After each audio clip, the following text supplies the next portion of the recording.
Yeah. Yeah, baby. That's how we do it. Got to get pumped up. That's right. What is going on? It's your boy, Preston Downey. That's right, aka Fat Samurai Guy. And I'm surrounded by legends. That's right, martial arts royalty and more. Yes, you may know me. That's right, from co hosting this year's Kung Fu Superhero Extravaganza panel at San Diego Comic Con. I had a blast there representing martial arts and action movies, hanging out with Rick Myers, Frank Jang, Tu Lam, and Peter Pham. And you may know me on YouTube as well, because that's what this channel is all about, is celebrating martial arts and action cinema and spreading the word, getting it out there, because we love it so much. But what I'm going to do here, since I'm surrounded by martial arts royalty today, we're going to do it because it's not about me today. It's not about me. All right. It's about the two grandmasters that we have here on the channel. It's a huge honor to have them here. So we're going to do introductions, and we're going to go around the circle here and introduce my co-host as well. So first up, we're going to talk to, go ahead and introduce yourself to everybody watching live. Sijo, welcome to the channel. Sijo Muhammad. My name is Sijo. Well, my name is Steve Muhammad. I use the title of Sijo, which means founder or creator. And I am so honored to be on the show today. And I know that we're going to have a good time. So thank you, my brothers. Yes, yes. And here he is. The Bishop. Welcome to the channel. Blessings, blessings, blessings. It's a blessing to be a part of what you're doing here today. And I thank God for it. And Muhammad, it's just good to see you, brother, man. You're looking awful good. You look almost as young as me, man. And I'm pretty young there. All righty, but hey, thank you for the privilege of being on your show today. Hey, it's an honor for you to be here on my channel, sir. It's an honor. And we have, there's another samurai in the midst. That's right. My samurai brother in arms. David, welcome. Hey guys, half Viking, half samurai. I'm a YouTuber, of course, going by Viking Samurai. Also a lifetime martial artist, bodybuilder, and now a movie actor, which is really cool. So yeah, I'm honored to be on this panel with these martial arts legends. This is great. Yes, thank you again for being here, David. And me and David go way back. David's been on my channel several times talking Van Damme and all that stuff. That's what it's all about. It's having fun talking movies. And from the Kung Fu Drive-In podcast, you guys have got to follow this podcast and listen in, because this is one of the greatest Kung Fu martial arts action podcasts of all time. And this man is not paying me to say that. I just love it. Jeff, welcome to the channel, brother. I feel out of place here. I'm the only one that's not a samurai, apparently. But thank you for having me. Jeff Vita, Kung Fu Driving Podcast. It's an honor to be with you, Bishop, and Sijo, and as well as with my fellow co-host here, and Demetrius. Again, thank you for putting this all together. Yes, sir. Yes, sir. All right. And now I want y'all to take a look at the physique, baby. Take a look at the physique. That's right. Martial artist. He's done it all. Filmmaker. And take a look at those lovely, wonderful, amazing jackets that you only could get those at the Urban Action Showcase Experience. That's right. I got to blow up the man right here. The man that made this channel happen, made this episode happen on the channel. Demetrius, welcome back, brother. Thank you so much. Greetings to everyone. Thank you for everyone. It's an honor to have you all here. Thank you for partnering with the Urban Action Showcase and Expo this year. At the end of the day, we're here to celebrate diversity and the multicultural achievements within the martial arts and action genre. We're so grateful to be celebrating Enter the Dragon 50th anniversary, and we're here to get a different perspective. We're here to get the BKF perspective on Enter the Dragon, and we're so honored to have these icons with us today. Sijo, Steve, Muhammad, and as you know, Bruce Lee coined him one of the fastest hands in karate, and of course, Bishop Donnie Williams. We're going to be live at AMC Theaters in Times Square Saturday, November 11th. These gentlemen will be here with us. You can meet them face to face. You can get autographs and photo ops and so forth. Meet these icons while you can. These are not only the stepping stones, but the blocks in which we all stand as martial artists and as martial arts entertainers. Because 1973, Enter the Dragon, that was a big deal. That was the first martial arts movie to ever be produced by a major studio, Warner Brothers, and to have such diversity, Bruce Lee and of course Jim Kelly and John Saxon. It was an incredible feat, and we're just grateful that these gentlemen are here to tell their story, because history has his story, but now we're going to hear their story straight from them. I like that. I like that. Very well said. Thank you so much, Demetrius. And before we get started here, hold on one second here. We have a plethora of awesome people watching right now. Thank you so much for everybody tuning in. That's right. We have some tons of fans here. Look at this person's in shock of the awesomeness that we have here. As he should be. Yes, there you go. Caught him live. Finally, there we go. You have Jet Tiger saying hello, everyone. Yes, and there we go. Legends. There we go. We got one representing right here, the Black Karate Federation, baby. Yeah, that's right. And thank you, Sandra. I work hard on my intros. I appreciate that. All right, but yeah, let's start the ruckus here. And I have a few questions. First up, we'll start with Sijo. Tell us a little bit about yourself in terms of when. What about the martial arts? What drew you to taking martial arts? Well, when I was about, I think I was about 13 years old, and I went looking for a job, and I couldn't hardly find one all day long after looking. And I finally got to this Chinese restaurant.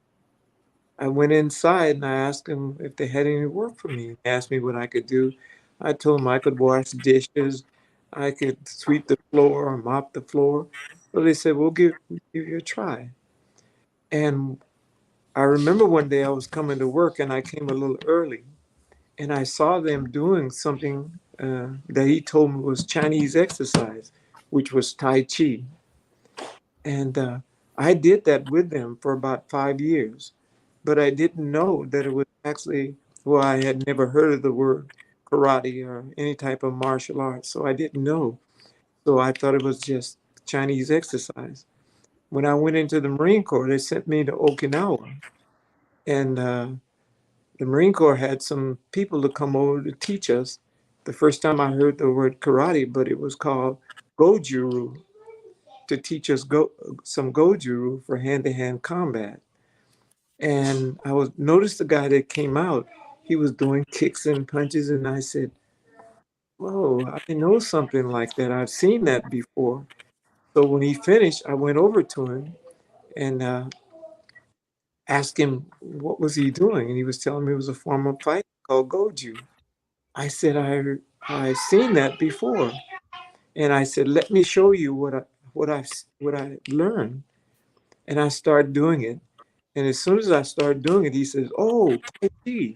And I said, no, this is Chinese exercise, like I really knew what it was. And so that was my first introduction to martial arts. It was I guess it would be called Goju and also Tai Chi, but Tai Chi was my first introduction. After that, it was Parker. Wow, that is awesome. That is awesome. Bishop Williams, Yes, sir. how did you get into martial arts? Well, I got involved in the martial arts a little bit different. Being raised up in Savannah, Georgia, and having issues with white and black at the time. I came to California when I was 12 years old. And my first introduction to California was getting beat up. And I declared that I will train martial arts and never let a white man beat me again. That was my reason. I wanted to make sure every person that was non-black would never, ever physically do me harm. Well, military brought it up. I trained a little bit before the military for about 4 months. And in the 4 months, I thought I was Bruce Leroy or somebody. I thought I knew everything about martial arts that you need to know.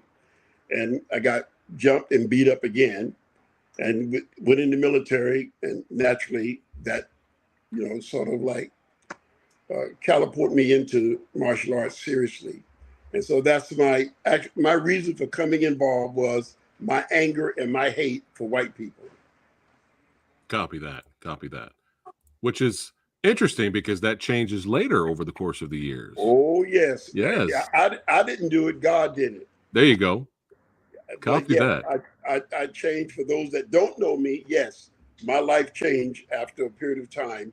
And that anger turned into understanding, and that understanding turned into love. Love that. Love that. Very well said. Very well said. But we're not just here to celebrate the 50th anniversary of Enter the Dragon. And we're going to get to the Enter the Dragon talk a little bit later and how important that movie is to a lot of us. But over 50 years of excellence from the Black Karate Federation as well, we are celebrating.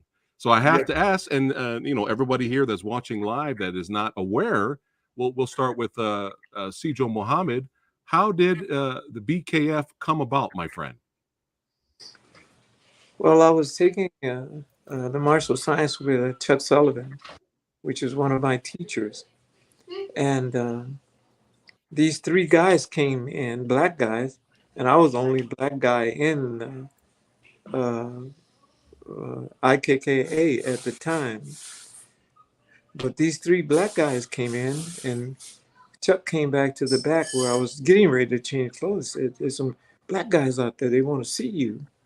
So I go out there, and they told me that they were there because they wanted to form a federation because they've heard about how blacks are getting cheated when they're fighting. Right. So I went out to talk with them, and they said, we'll have a meeting because we see if we can form some type of unity to be able to, when they cheat us, we would have someone with a voice that could speak for us. Yes. So I went out and spoke with him, and I would say after speaking with him for about 3 months or 4 months, we decided that we would form that federation.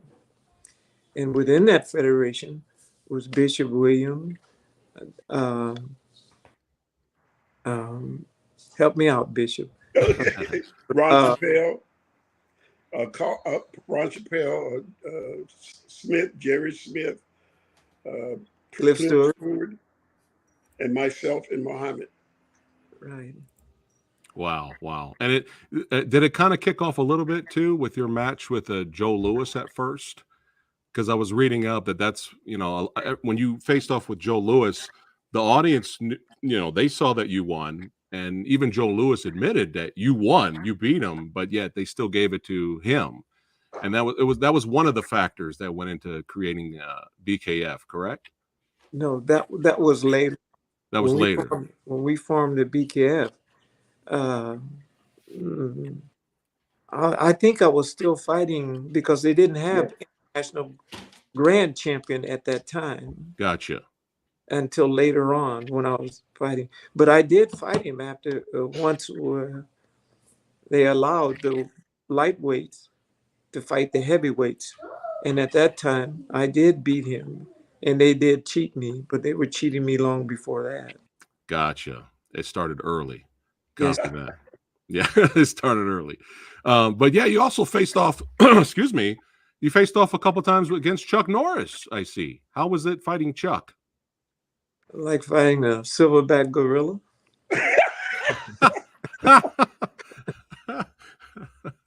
Copy that. I was when I fought Chuck, I was still new as a black belt, and I had not gone up against anyone that can put that kind of pressure on you when you fight. We were all kind of equal, but he was ahead of me as far as fighting. And also ahead of me as far as being in the martial science longer than I have. And it was something to fight someone that could put that kind of pressure.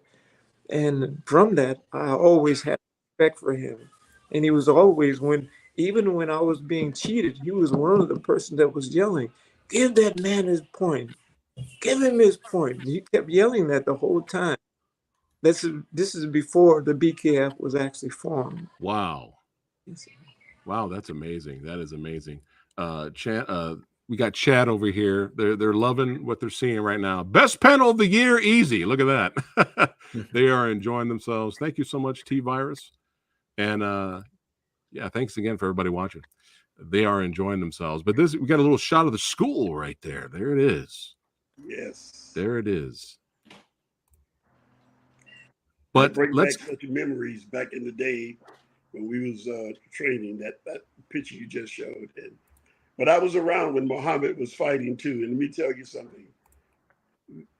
Chuck Norris is an awesome fighter, but Muhammad is really, really good. I want you to know that. Chuck is good, but Muhammad is good. I was there with Joe Louis when they fought for the car and that Lincoln. And so, I mean, I was around all this time. So I know that he had to speak for a group of people that had no voice. And that's why he was elected as the head, the president, the man in charge, and founder, because he spoke out for a lot of people who didn't have karate schools, but they trained in their backyard. They trained with their neighbors. And so they wanted to compete, but you had to be in an organization to compete, either Kempo, Taekwondo, Hapkido, you had to be in an organization. So Muhammad began to speak for them, including myself. So I thank God for him on that. right. And plus it was important for you all to form the BKF, because again, they had the Japanese had their organization, Chinese had their own organization, so we needed something to represent. Yes. Let me make a comment on that too. Sure. You see, when the BKF started, everybody thought we was a militant group. They didn't see us as a organization. They connected us with the Black Panthers. They connected us with all the gangs. And remember, Muhammad was a cop. And so I was in security at that time, but he was a cop. They saw us as gangsters. They didn't see us as an organization. You can have the Japanese Karate Association, but you couldn't have the Black Karate Federation. That's right. a militant group. So God opened that door for us to represent ourselves in a manner that we was respected and loved by all of the organization. There you go. Copy that. That's right. And it's very important. And I was reading up a little bit on, other well-known martial arts champions, such as, Joe Louis, Cecil People, Benny Urquidez. They would train with you, at your organization to prepare for upcoming tournaments. I mean, how cool and awesome is that? That means you guys are legit. That means you guys are past legit, which is awesome. Yes. But were there any other influential martial art legends that trained at your school? Many actors. Muhammad might be able to help on that because they was there for him, and I just held on to his coattail, but we had a lot of. Joe Louis came down to the school. Right. He didn't come to train under us or nothing. He would come down and train with us. Right. Quite a few of the named martial artists, they all come by and be a part of what we were doing. So, but the names, Muhammad can basically tell you more than I can. Right. Sijo, Muhammad, do you remember any other big influential names in the martial arts that came to train with you guys? Like Joe Louis, Benny Urquidez. Was there anyone else? Any other names you remember coming down to train with you? I can't pull up names at the moment, but there were other people that came down. I'm just gonna say everybody. Yeah. Because even I'm having trouble trying to memorize certain people, but yes, we've had plenty of them. If you put a hit out on the internet now, ask, is there anyone out there who trained with us that wasn't a part of the BKF? I guarantee you get a lot of names. Oh yeah, I'm sure.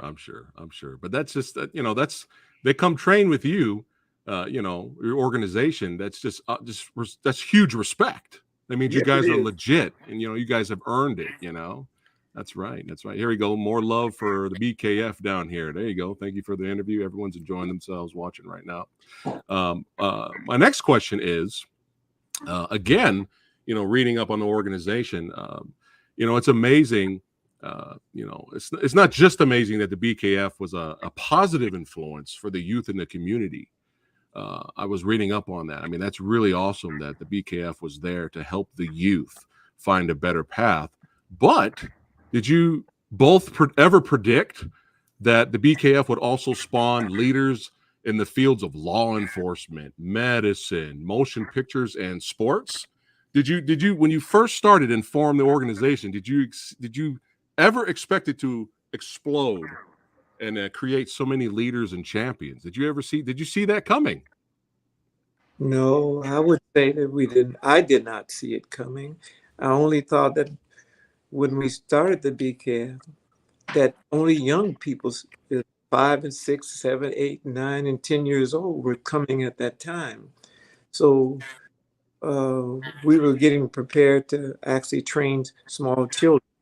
And we did that for a while until adults start. Once the adults start coming, then things started to change where we had a federation that was growing in such a way where we now had adults there to be able to help us and to assist us in training.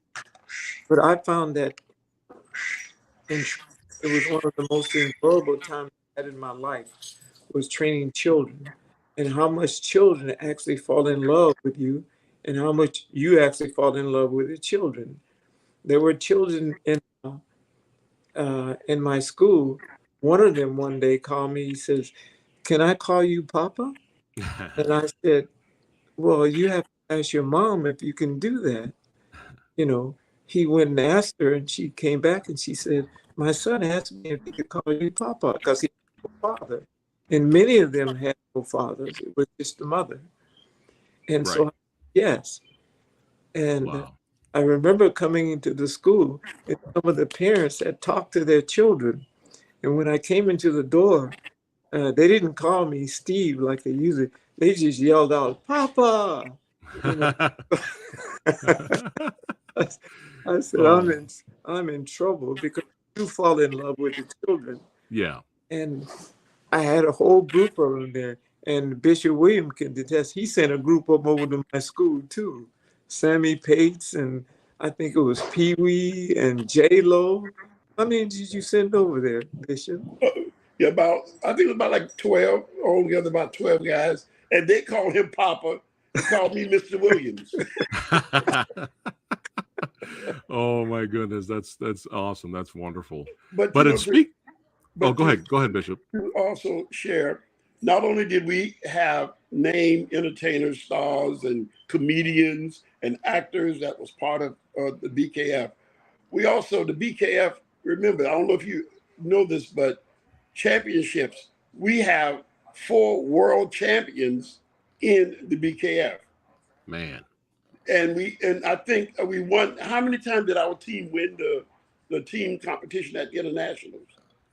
Up until about you said team competition or just Yes, sir. I think the team that we were on, Yes, sir. I think we held it for about 8 years, 8 to 9 years. We held Yes, sir. national champion teams. And see, and the big thing is, even though we had a lot of champions in our organization, and we had a team, people like Chuck, Mr. Parker, Santa, quite a few. Byung Yu, believe it or not, Byung Yu was my teacher for a year prior to coming to Muhammad. But these individuals that was a part of our world helped us to become what we are today. Yes. And I want to really give a shout out to people, because I remember we went to San Francisco and I didn't have a place to stay. And Chuck Norris allowed me to sleep in his room because I didn't have a place to stay for the next day for the tournament. And so, you know, it's a lot committed to us in the art by people who have helped us, and they were not a part of us. And so, yes, to answer your question direct, we have had quite a bit of champions. I had no idea Steve Muhammad would be even recognized by a Bruce Lee. I had no idea when we did Enter the Dragon that scene would catapult us to the position that we're in today. Yes. You know, I've been blessed, and so to answer your question directly, no, I had no idea that we would be where we're at today. Copy that. Copy that. But it's a good thing, you know. Yes, sir. And again, like, shout out to everyone that worked with you and helped everyone grow together. Yes, you know. sir. And we're going to get to that iconic Into the Dragon scene in a second here. But since this is a movie channel as well, we celebrate movies. Hold on one second here. Let's see here. I like to highlight 3 of your students here. Hold on one second. We're giving out it's the episode of the shout outs. We're going to give some more shout outs here. But yeah, here's some more of your students here. You know, you had Cynthia Prouder. Oh, yes. Yeah. Yes. She was involved with $1 Million Baby. And everybody knows this man right here, the great Scott. Carl Scott. That's little Steve Muhammad right there. There you go. There you go. That's right. Kung Fu Executioner, Sun Dragon. Everybody knows this man. And of course, a comedian and actor. He was in the Mac. What's Happening Now? You know, Rest in Power, Stu Gilliam. Yes. And Sijo Mohammed, Stu was your oldest member that became a black belt, correct? That's right. And even he called me Papa, and he was old. Oh man, that's great. But how cool is that? See, you guys, you know, sometimes I'm just like, man, you know, samurai guy, I need to, man, am I too old to go back to my martial arts training? Sometimes I think about that, and then I see stuff like this. And you're never too old, everybody watching right now. You're never too old to get back into it and train and learn and grow as a martial artist and as a human being, becoming a better human being, which is what the BKF is all about, becoming your better selves. But back to the movie pictures, I got to go to you, Bishop. I got to go to you here. How was it facing off against Bruce Lee? I didn't know anything about acting at that time, and he actually helped. So. Oh, copy that. How cool is that? You had a fight scene with him. Yes. Did you get a chance to interact with Jackie Chan and? Yeah, we did two projects with him. Yes, we did. How was it working with Jackie? Jackie is quite a gymnast. He's quite a martial artist and an excellent choreographer, fight choreographer. Nice. When we did the movie with him on roller skates. Yeah, Battle Creek Brawl. Yes, Battle Creek Brawl. He really worked with me and helped me on that. That was the first time I learned how to skate when I did that movie. Oh wow, nice. And how was it working with Chuck on A Force of One? I did a little small scene with Chuck in a movie prior to that. The truck driver and a biker. Trying to think of the name of it.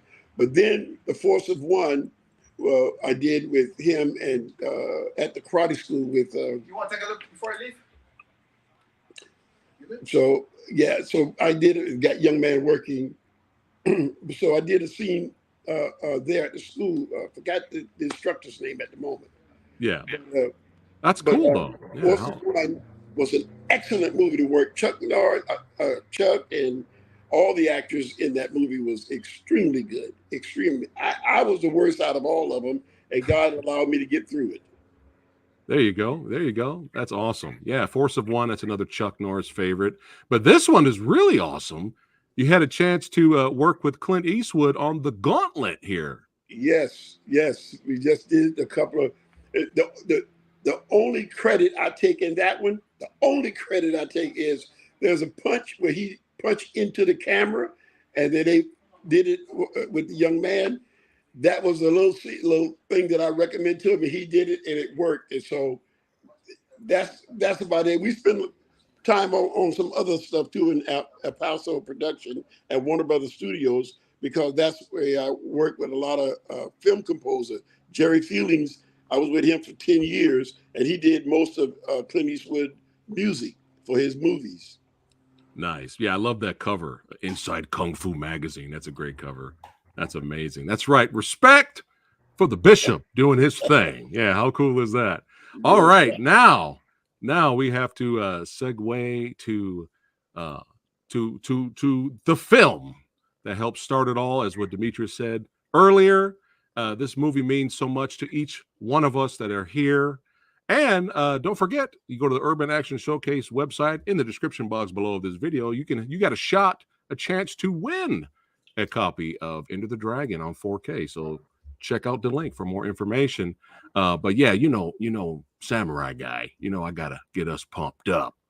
Let's talk Into the Dragon, baby.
Oh yeah. Are you pumped up? I know nobody's sleeping watching this panel right now. This panel of awesomeness. That's right.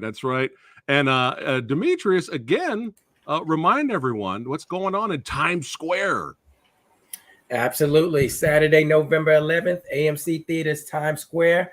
The Urban Action Showcase and Expo 14-hour action and martial arts cinema megathon, celebrating the 50th anniversary of Into the Dragon with Bishop Donnie Williams and Joe Steve Muhammad to tell their story about Into the Dragon and the BKF live, and to celebrate with the fans. We're also celebrating the 40th anniversary of Revenge of the Ninja, 30th anniversary of Only the Strong, 25th anniversary of Blade, and 25th anniversary of Rush Hour.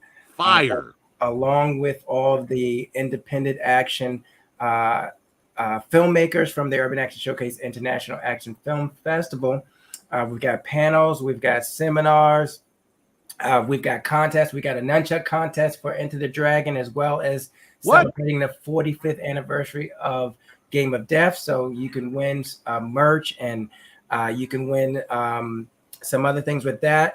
But if you get a general admission ticket, you will also be entered into the raffle to end a box set, the new box set for Into the Dragon, the 4K actual box set, collector's edition. We're asking all the old school people from New York to wear their Kung Fu slippers and their Chinese jacket. That's right. Theater like we used to do back in the day on 42nd Street. But yeah, like I said, I'm gonna turn it over to you and Jeff, right. and Viking Samurai from here on out. There we go. Thank you, Demetrius. Yeah, we got to spread the word of awesomeness. That's right. Urban Action Showcase and Expo. It just keeps getting better every year, baby. That's right. So now, before we get to my samurai brother in arms, this is the scene. This scene right here, one of the most iconic scenes in martial arts film history. Man. Now I have to ask, Joe Muhammad, was it Robert Klaus who approached you and Donnie about filming here in your school? I think it was Robert Klaus. And what had happened with that is they called me one day and asked me, told me about being in a movie with Bruce Lee, and that they wanted me to play the part in which Jim Kelly got. Wow. On the night in which we were getting ready to film, we didn't know Jim was coming, but he showed up. And when he showed up, he had the people with him to be able to speak for him. I had no one to speak for me. And so they asked me, um, Steve, are you in Screen Actors Guild? I had no idea what Screen Actors Guild was because I knew nothing about, acting or anything else. But I told them no. And they tried to get it done, the scene that Jim was doing. They tried to get that scene done that night, but they couldn't because the people that came down with him uh, said, we're here now and we're able to do it at this time and not have to wait until tomorrow. They were going to try to get me in the Guild, but they couldn't do that. So they got Wow. another part in there, which was a part in which Bishop William and I. But yes, I wish I would have done it to really do that part, but I Wow. wasn't able to do it. Wow. I know you're not specifically talking about this, but I want to throw this in. At the time, Enter the Dragon was being put together. One of my students, Sterling Celephant, was actually Byung Yu's student. But Sterling Celephant, I started training him, and Sterling was working with Paul Heller, and the producers of that movie, and he really wanted, because we talked about it, he wanted Muhammad to do the part that Jim Kelly did. And if you look at it, you may not realize, but Jim Kelly's name is William. That was written in during the time was at the office there at Warner Brothers Studio. And the reason why I'm sharing it is to say this.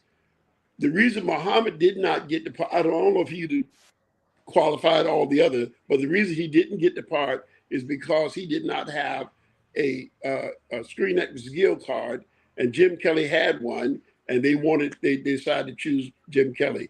So I mean that happened. That's behind the scenes. Right. Wow. So I just thought I'd share that with you too. Wow, I did not know that. That's very interesting. But we all know if Sijul Muhammad, if it all worked out and he was in the movie playing Williams, Sijul Muhammad would have killed it. You would have killed it, my friend. You would have killed it. That's right. You would have nailed it. Jim did a good job, but I thought Muhammad would do better. Jim did a good job. Yeah, copy that. With this scene right here and filming this iconic scene for the film, Bishop, is this where you got your acting bug a little bit? I think so. I think that happened at that point because I was blessed after that to do 17 films. So I think it was, yes. Wow, amazing. See, a lot of first starts for this film. And, again, a lot of people don't know. Of course, hardcore people like us, we know. Jeff especially knows. Before they were big stars, there were so many people involved with this movie.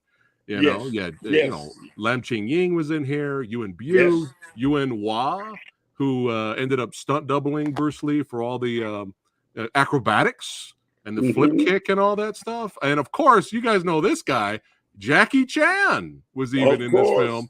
This scene always cracks me up because it's just Bruce Lee breaking Jackie Chan's neck. It always makes me laugh. It's like, Jackie, no, But and Sammo Hung, of course, a lot of firsts.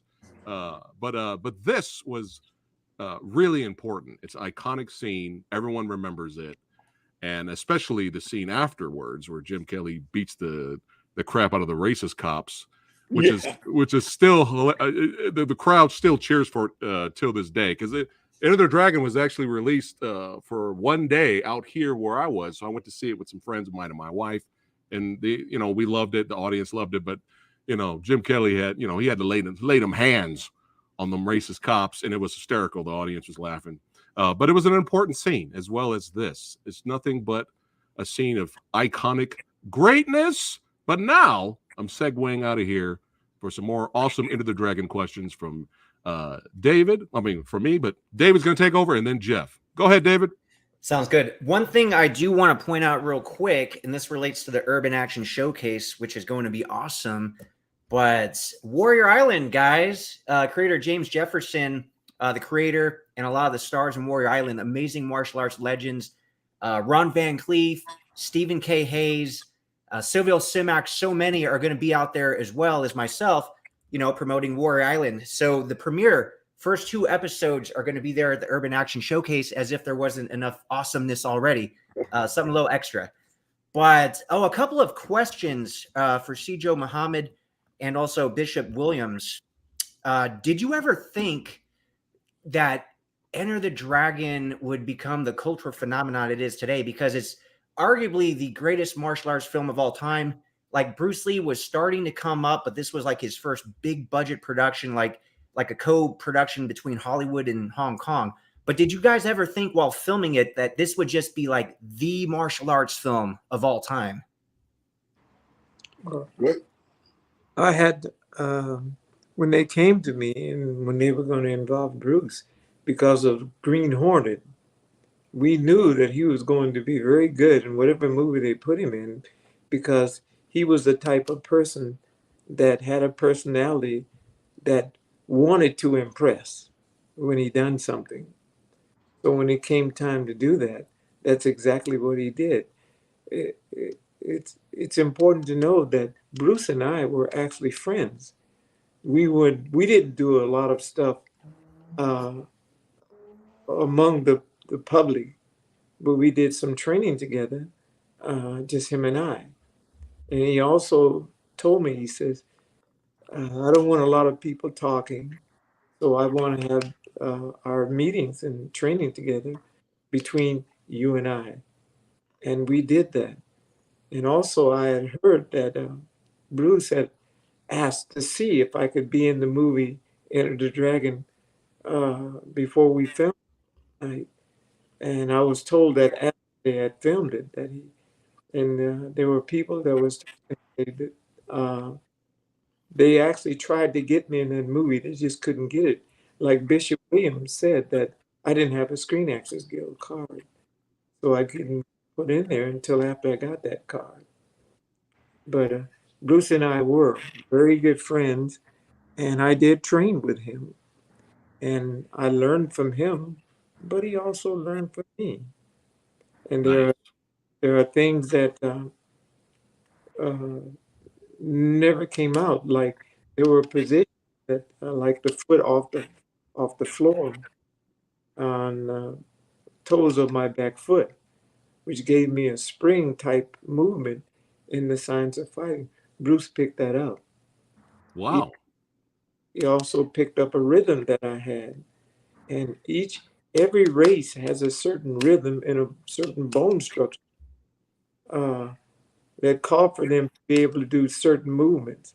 It's like, if you really study the human body, say that I took karate from a Chinese person, he can be 5,000 years old, and you can recognize him as a Chinese person because of his bone structure. And that is with all of us. And as Bruce and I were training, he was finding out, and I was finding that when we tried to do the same movements, we done them different.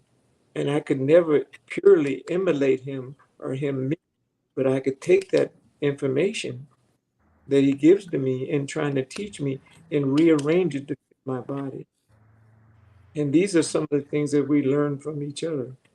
But Bruce was he was a strange guy. Because if he didn't like you, he didn't want nothing to do with you. And we went out one time and we had a game that we played with people to make money. And we were out one day. And remember, they had the game where Bruce could take a penny or a dime out of your hand. And he would do that, and he would bet $100 that he could do it. But he had it where I would put the $100 up, never him, because he would have to, put his own money up. He'd be afraid that he would lose. But if you put my money up, and he would be able to do that every time. I had one where I would put 3 pennies on the top of my hand, and I would flip them up, and how you catch them. And I worked on it until I could actually, like, when you toss it up like 1, 2, 3. That meant that on the first one, I would catch it just by turning my hand over. The second one, I'd have to flip my hand over to catch it. But the third one, I could just open my hand again and let it drop into my hand. And people thought I was the fastest person. Man, you're almost as, they never said I was as fast as Bruce. You're almost as fast as Bruce. But we were actually making money. That's something that most people didn't know about, you know, and I'm proud to tell about it. That's very interesting. Such a cool story. Bishop Williams, how do you think Enter the Dragon compares today compared to when it was released? Because, for example, I was born after it came out, but it was such a big deal growing up. So do you think the impact is even greater now, 50 years later, or was it bigger back in the 70s when it came out?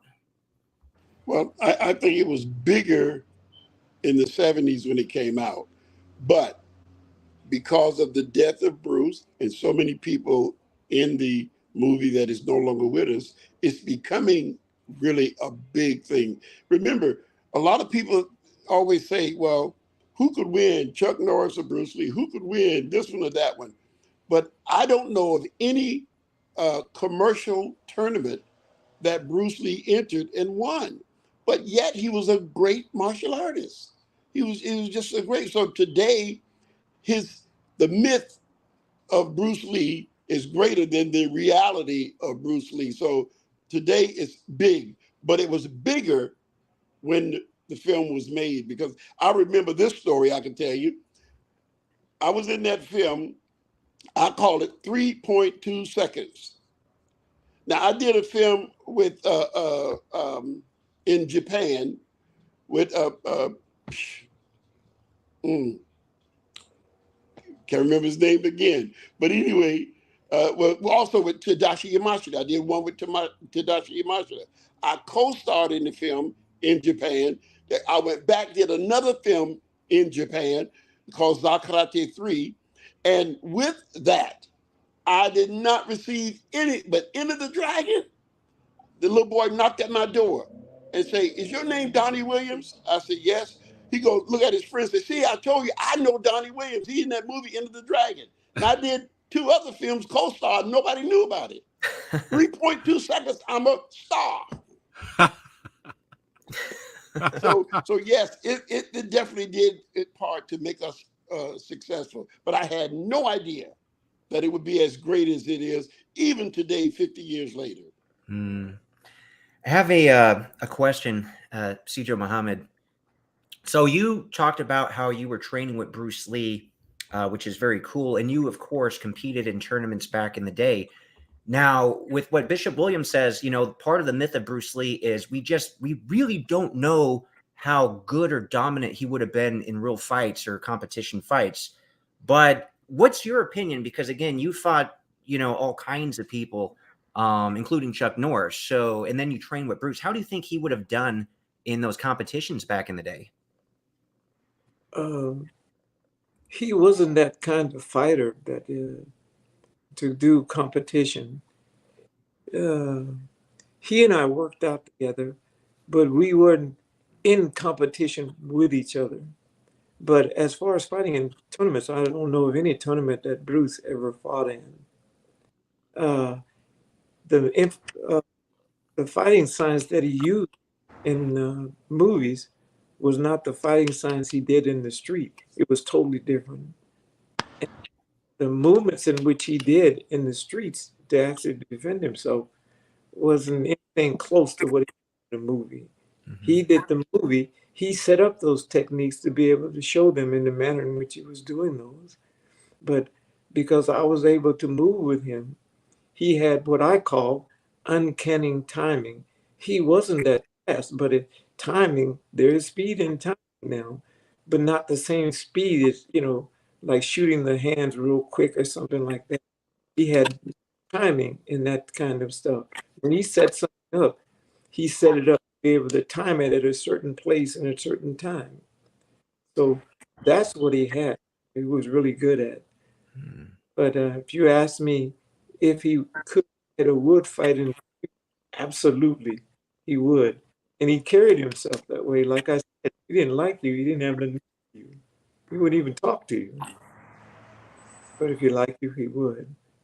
But I would say that I've never seen him fight in the street, but I did see him make movements and demonstrate to other people. And he was an excellent martial. And I would say he was a great fighter.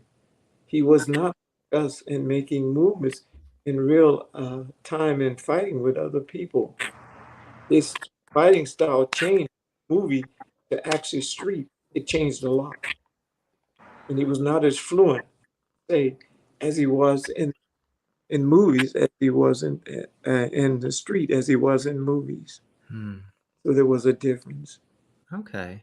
Here's an interesting question related to demonstration. So, what I try to do on my channel is really try to find out the truth about a lot of things. I talked to multiple people, and you'd mentioned Chuck Sullivan was one of your instructors, and he's one guy that I interviewed. I also interviewed Grandmaster Vic Moore.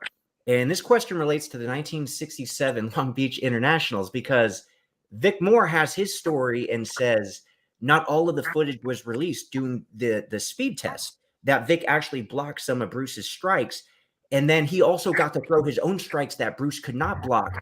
And that's his story, and he's sticking by it. But Chuck Sullivan, who said he was there watching the whole thing, said that never happened.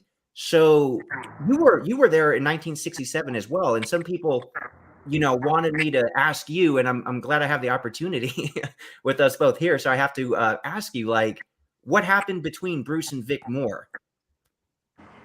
Well, the part that Chuck Sullivan talked about and said he didn't see that or didn't know anything about it, I didn't either.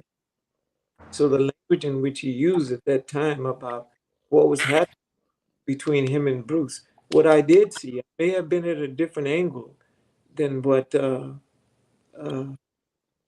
Vic Moore was, but I saw it where they were. I was looking at them from the side view, not from whatever view he was talking. And the way that it was set up, Bruce was at a distance where when he threw it was about 8 or 9 inches from his face. So I couldn't see how Bruce could hit him from that range, even though his were extremely fast. So I didn't see him hit Victor Moore. Saw his hand come close to him. So if they had it set up that way, they had it set up that way. But he was unable to block it from the distance in which it was from him. Did you see Vic Moore get his turn though? Like, was Vic Moore able, because Vic says, okay, Bruce did his strikes, then I got to do mine. Like, did you actually witness that or not? I did not see that. Okay. Very curious. Hey, speaking of hand speed, one of my viewers actually wanted me to ask you, because it's been said that you have the fastest hands in karate, and basically your speed method. Like, how did you develop that? Was there like specific drills you did, or? No, I think that some people naturally fast, whatever they learn, if it has to take speed, they have that ability to generate that speed. I believe that, but over time, it was also Bruce. Bruce had uncanny timing. And also speed determines distance. And I remember fighting one day, and this guy threw a punch at me, and I blocked early, and the punch hadn't got there yet, and the punch hit me in the face. And when it did, I turned away, and I looked over at Bishop William at the time, and he looked back at me and said, "You didn't block that, fool," because I'm thinking, why didn't I block that? And I guess I had the kind of face that was saying, why didn't I block that? Now, this has something to do with timing. It has something to do with an object either being fast or slow. Because of the distance that I thought it was, I tried to block it at a distance that was farther away. What I found out later on was I saw the punch that came as it actually started to move. Before I was seeing it close to my face, I saw it after it had moved a certain distance That's why I had the timing for that movement. But once I saw it back away from me and thought it was in the same place, it appeared to be slower. Do you understand what I'm saying? The closer it was when I blocked it, it was fast. The farther I saw it back coming at me, it appeared to be slower. And I didn't recognize it in the beginning. That's why I blocked at the same time that I saw it back instead of blocking it where it got closer. So I hope you understand what I'm trying to say. In other words, you have the ability to make movements appear slow depending on where you see them. And you recognize that ability is there. Because in a traffic accident, what happens? Everything appears to be slow in a traffic accident. If that ability is there, you can develop that ability in the science of fighting by seeing it at a farther distance rather than seeing it at a closer distance. Interesting. Going back to Enter the Dragon, can you tell us the story behind Jim Kelly's character getting killed off due to John Saxon's agent? Do you know anything about that?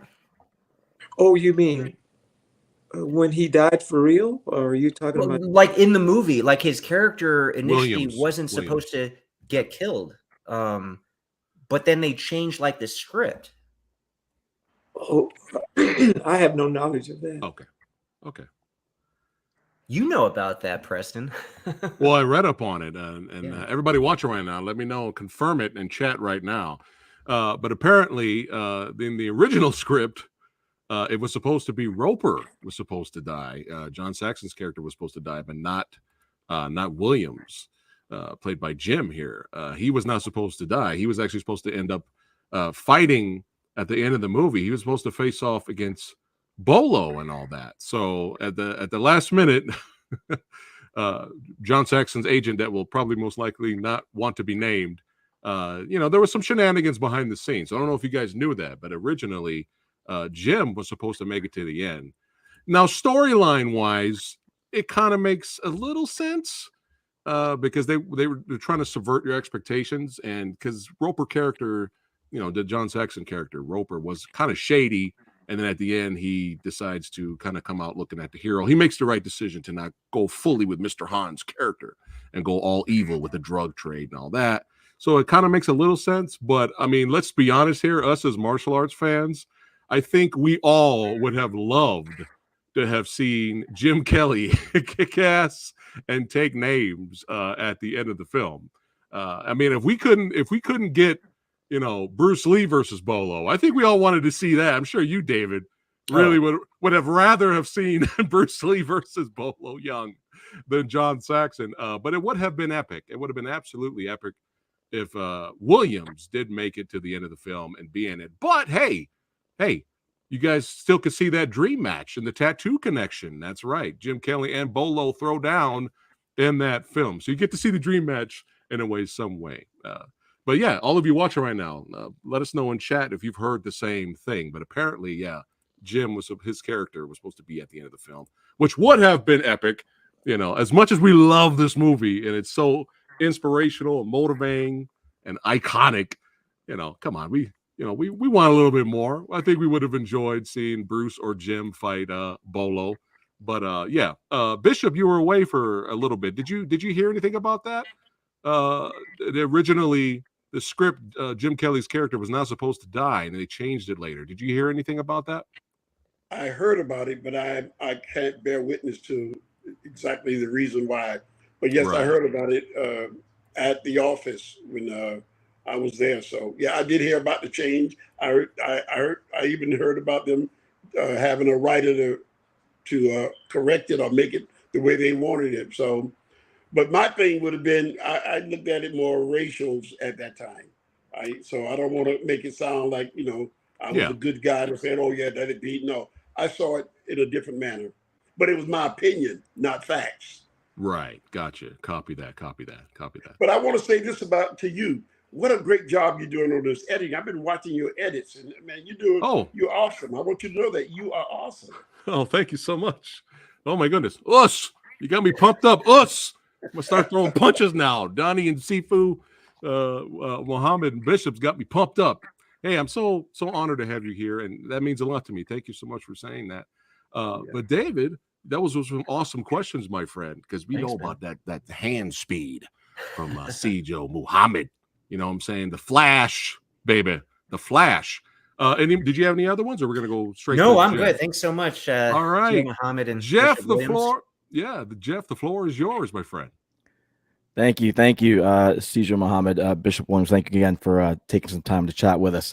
Let me start off with something really, which might be controversial. We have a spirited chat room, so I'm sure they're gonna get on this. But there have been talks, even as of relatively recently, of remaking Enter the Dragon. I know David Leitch was attached to it for a while. Is that a good idea or not? My opinion, they'll never match it. They'll never be able to bring in any star today that can even make it a legend again. I think Enter the Dragon is it. If those actors were still here, they could do a part 2, but that's about it. I don't think they can redo it, make it better. Well said. Sijo, Muhammad, do you agree with that? I agree with it. There will never be another movie like Enter the Dragon. There you go. I absolutely agree with you. I just wanted to get your take on it. We're getting some comments from in the chat. So, but I want to go back in time a little bit. I grew up in Newark, New Jersey, in the late 70s, early 80s. So I was in the middle of the martial arts impact during the times there. Everybody was kung fu fighting. That was the song, top song for a reason. I wanted to know what it is about kung fu films, martial arts, Enter the Dragon, Bruce Lee, and all of that resonated so much with young black men and urban youth in general. You guys founded the Black Karate Federation. What was it about martial arts that spoke to young black men and urban youth? I think it was actually, in the beginning, it was what you call Kung Fu, which was David Carradine. And all of us used to look at that all the time. But because we were martial artists, we didn't think much of his fighting science at that time. But when Bruce came along with what was the name of the movie that he done? Not a movie, but it was a TV program, The Green Hornet. The Green Hornet, yeah. Yes.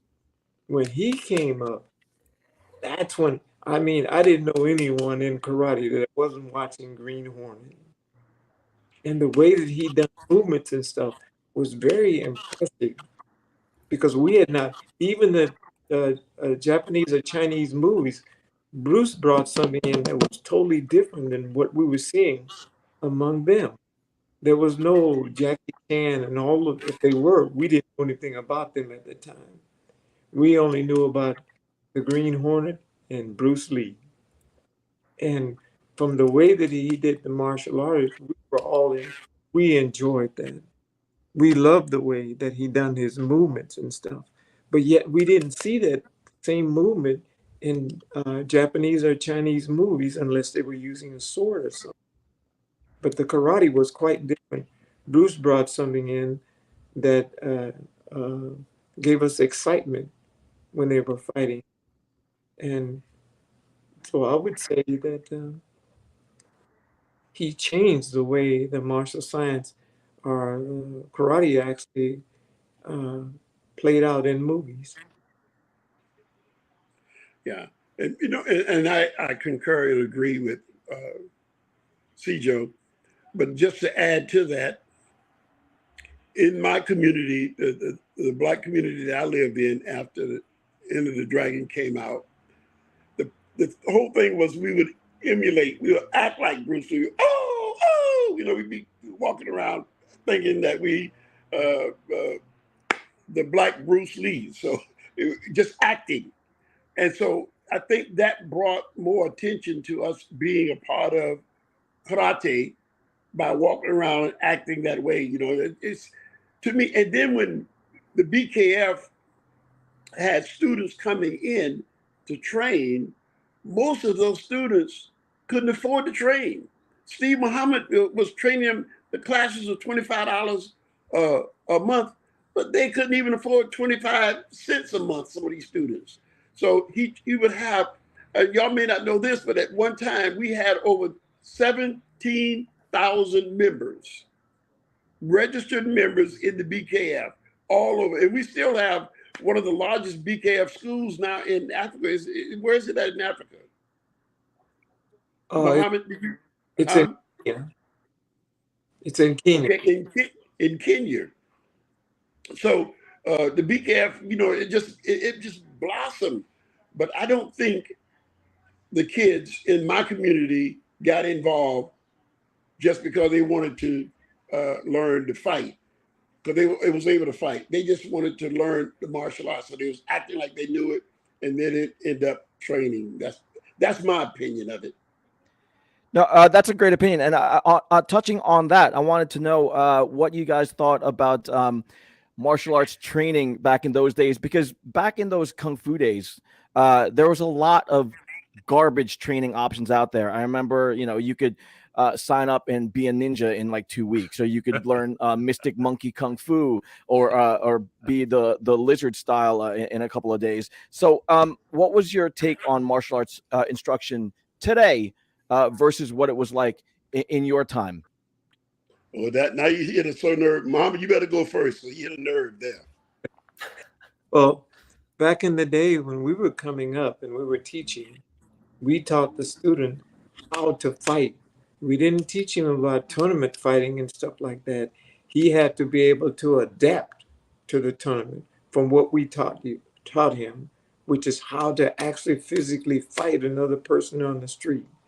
So when you got into the tournament, you had to adapt to being able to control and make movements that wouldn't hurt someone. But I would say the difference in that today is that the martial, from what I see in some of the tournaments, it has become a game, not a way of actually fighting, but it has become a game where you could flash something out that wouldn't knock down a fly and you could get a point for it, or a kick or something of that type. So I would say they're much softer today than they were yesterday. In the beginning, we had no gloves, no kind of equipment at all. And we were punching full strength punches at each other. And when you got hit, like one day I was brown belt, I was becoming a black belt in about a week from that time. So I'm going to go watch the black belts to see how they fight. And this guy hit this guy in the mouth and knocked his teeth out. And he came over and he said, look to the referee. He says, look at me. He knocked my teeth out. And the referee looked at him and said, you should have ducked. Whoa, this is going to be different than brown belt. I'm going to have to deal with all these black belts that can really fight. So I learned then that this thing is real. Even though I was fighting as a brown belt, and I understood it was real, but it got to be real as a black belt and fighting the guys that had been training much longer than I was training. Yeah. And to add to that, when in the 60s and the 70s and the 80s, you had to have some control, because anything you can't control will hurt you. I don't care what it is, a car, a dog, a wife, a child. Anything you cannot control will hurt you. Well, back when we was fighting, you had to have control and come close enough that they could see you could have hurt the person, but didn't hurt them. And so today, they throw a back knuckle and they throw it in New York and they get a point in California. That don't work for me. I think the art it's a matter of control. Like Muhammad said, he didn't only teach you how to fight, but he would teach you when to fight. Because you don't get angry and just fight over any and everything. So today's martial art fighters, they're more in competition, acrobats and gymnasts, but there are some good ones too. Now I can't put down the good ones, because at my age, these kids are really good and they can hurt you. But I'm saying, and as a whole, the guys don't have control. And if you don't have control, anything will hurt you. Martial arts, dancing, gymnasts, anything. So that's my opinion today. We had more control, but we did hurt some people though, because I know I've hurt a few, and a few have hurt me too. So, but that's would be my thoughts. That's a perfect segue to my next question then about control and about hurting people. Is today's MMA to the current generation what the Kung Fu films and all of that was to those of us who grew up in the 70s and 80s? What is your take on the MMA? I would say that the MMA, I did 3 full contact fighting when I was coming up under Ed Parker. And the one that I was doing okay and I was having a good time until I fought this Thai boxer. And when I fought this Thai boxer, I had no idea as to how hard they could actually kick. And when I got ready to check the kick, he kicked, and I put my leg up, and I couldn't believe that he could put that kind of pain on me by kicking me in the leg, and I backed away. And I actually looked over at Parker. He kind of hunched his shoulders and said, well. and so I got back and then to fight him. And I said, man, I got to get this guy out of here some kind of way. So I changed up everything. I start flinching and shifting around and shifting. And he got ready to kick me again. And I stuck a front hand punch at him. And when I did a front hand punch, I hit him and he leaned back. And I hit him in the high part of his chest, which was in the sternum area as he started to go down. When he went to his knee, I was supposed to stop. But I kicked him when he was down on his knee. And then when the referee yelled at me and said, foul, I didn't care whether it was a foul or not. I just that guy that kicked me. Kicked me before, but he couldn't come back. So they gave me the match. I went back into the back. I'm sitting there. Parker came in. He said, Steve, he said, how do you feel about winning? And I was hurting so bad because that wasn't the only time that he had gotten to me with a kick. I was hurting so bad. I asked him, who won? I didn't even know I won. But this guy kicking me so hard. He said, Steve, you won. And I told him, I said, I don't think I want to do this anymore. Because you could already see the damage that could actually happen to you. Can you imagine the damage that has happened to the MMA fighters now? And in the near future, if you look at the boxers, they're going to be damaged even more than the boxers when they stop fighting. I think that MMA is, I don't know how to put it. I disagree with elbows and stuff like that, where you get them bone on bone. If it's just full contact, I could understand that you have a chance to not be damaged as much as they're damaged. I see guys break their leg broken, damaged in such a way where they can't come back anymore. I would not and did not condone that at all when I was coming up. You can do it in a way, which is, I think kickboxing in itself was a better way of actually proving how good you could fight than the MMA. That is dangerous to me. And I would say, change it if you can. Well, my thoughts, I agree again with Muhammad, but my thoughts is based on the brutal beating that some people take. It's a brutal beating. The sports part of it is when you fight. I don't really see it as martial arts, but I do see it as a mixed martial art: wrestling, judo, grappling, karate, all mixed together. But as Muhammad said, it's brutal. It's just brutal. And they stopped chicken fighting. They stopped dog fighting, not because the dogs and the chickens didn't just compete, but it's brutal. And that's the only thing bothered with me about it is the brutal.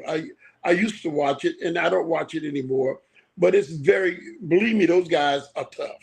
So don't think I'm saying they can't whoop. No, those guys are tough. Those girls are tough, and they really are technicians. They really are.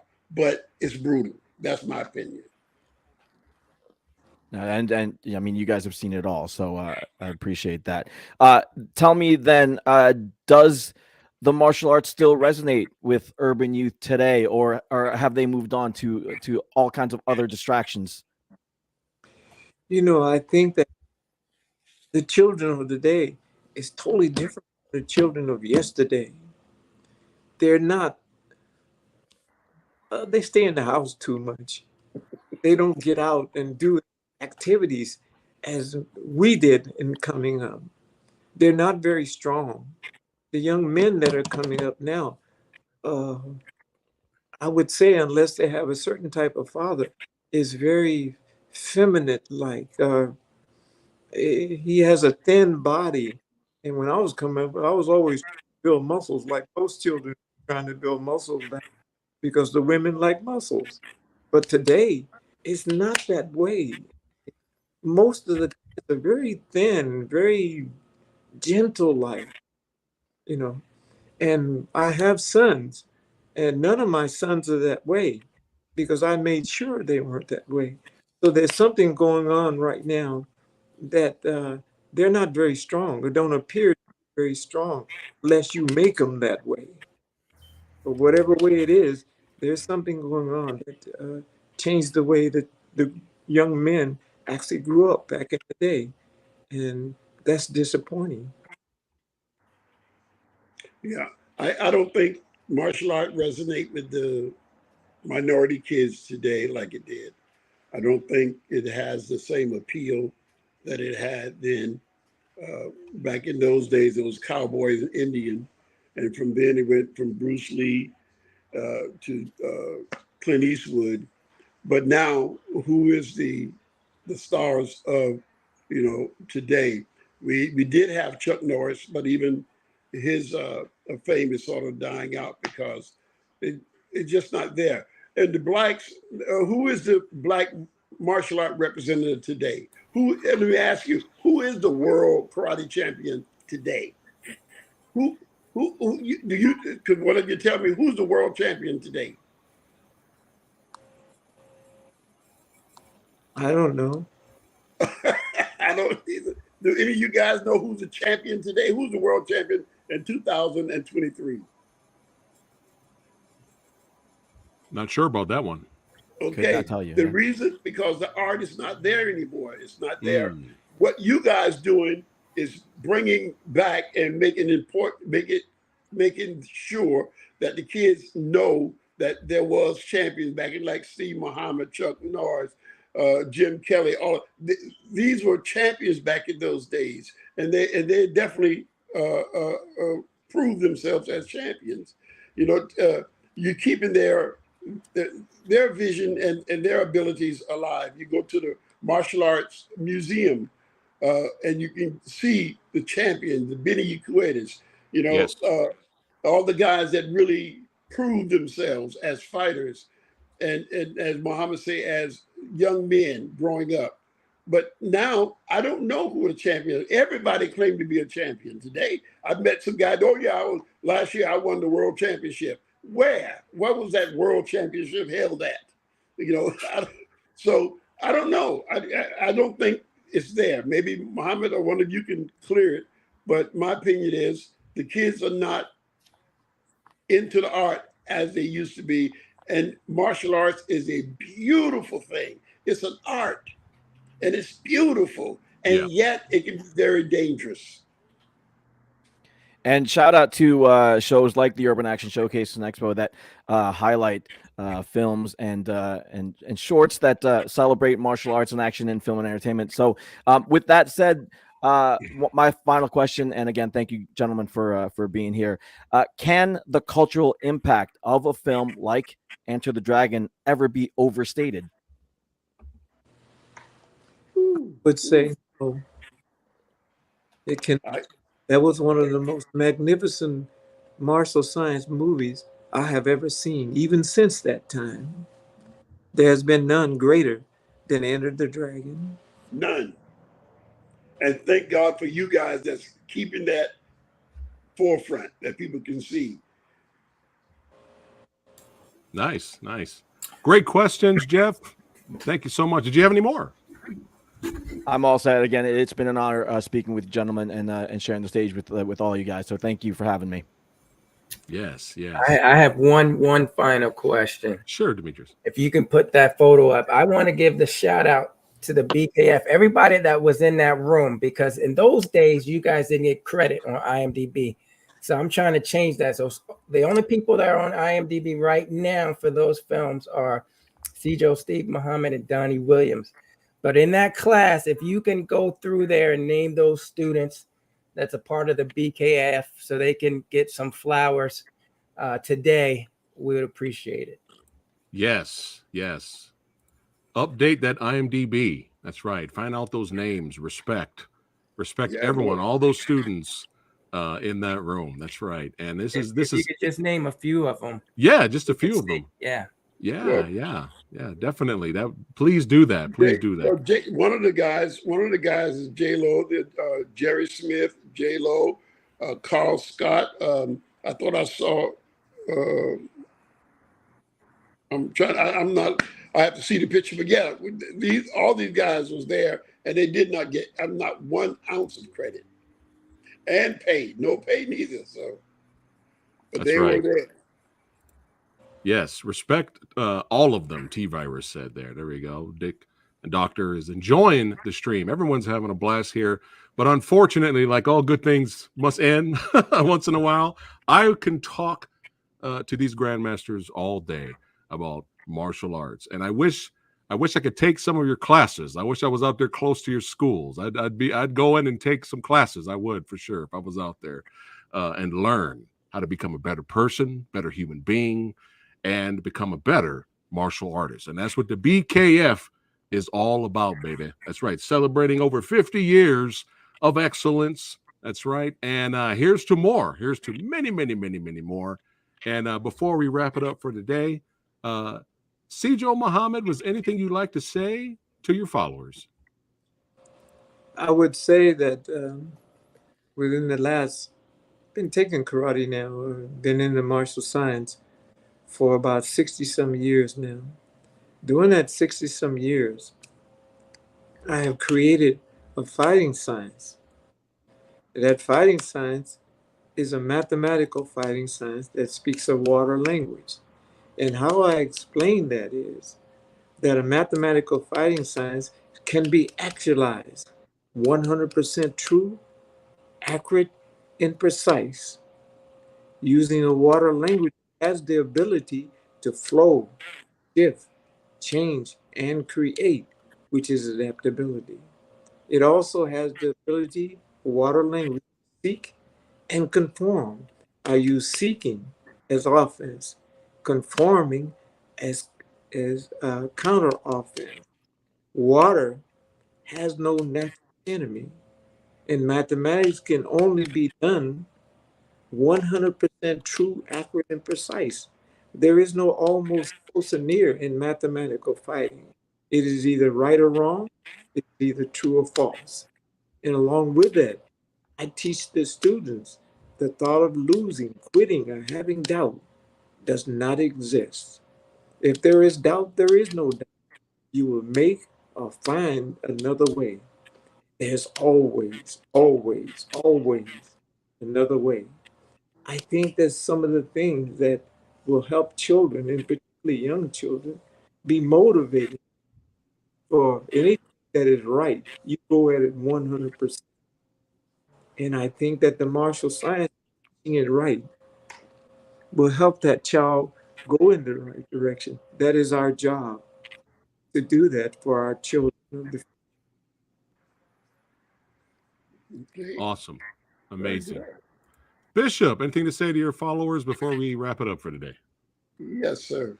First, I want to say thanks to the Urban Martial Arts Action, the magazine, the network, all of it, because this is going to bring people back to the knowledge of truth about the art. Because all I hear you guys reaching for is truth, and also to make known what really happened. And I'm expecting, I pray that hundreds of people will show up on November the 11th and be a part of what is going to take place there among some of the greatest martial artists in the world. So that I wanted to say, but finally, I want to end with this, that truth, a lot of people ask the question, what is truth? Because I have a truth, you have a truth, there's another truth. What is truth? Truth never change. If you do say or create anything and it change, then it's not true. It may be true at that moment, but if it change, the Bible never change. People will change it, but it never change. The truth is, whatever, if you have a tree, it's still a tree, no matter where you plant it. So the art, the urban action group, I love the fact, now that I'm involved in the manner that I am, that you're doing what you're doing. To Muhammad, I want to say thank you for the years that you have given to the BKF. And I ask God to bless you with many, many more. And that's my heart. I love all of you guys. Thank you for allowing me to have this opportunity. I'm very thankful. Yes, it's an honor to have you here. But yeah, this was an amazing live stream. Thank all of you for watching. Y'all know what you need to do. Check all of the links. They're all in the description box below of this video, baby. That's right. Subscribe to the Viking Samurai, my samurai brother in arms. Subscribe to David. And David, don't forget, we got that Warrior Island panel coming up soon. We're going to be doing that. Yeah, we're going to try to work that out so we can talk more movies. And Jeff, thank you so much for being here today. Yes. Subscribe to Jeff. Follow the podcast. That's right. And follow Demetrius Angelo. All the information, including the Urban Action Showcase and Expo, is in the description box below. Demetrius, brother, thank you so much again for helping to put this together. Thank you so much for being here. And if you guys are new here, thanks again for watching and hanging out with the old samurai guy. And I can say, I can call myself the old samurai guy because I'm older than David. So I can say I call myself that. Hey, don't forget to like, share, subscribe. And good luck, Hollywood.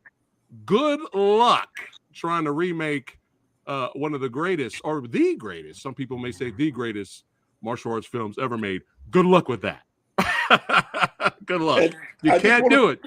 I want to throw this in. Angelo, thank you. Yes. My pleasure. I just want to say thanks, Angelo. My pleasure. Thank you. He's the digital samurai. That's right. And Demetrius is the man. But thank you all so much. Follow everybody in the description box below. All the links are there. A lot more badassity to come to the channel. Keep kicking, keep training. That's right. Keep watching martial arts movies. Support the genre. Let's keep it strong, baby. That's right. And I'll see you guys. Everybody in this panel don't go anywhere. But I'll see you guys on the next one. Take care, guys. Yes. Thank you. Thank you very much.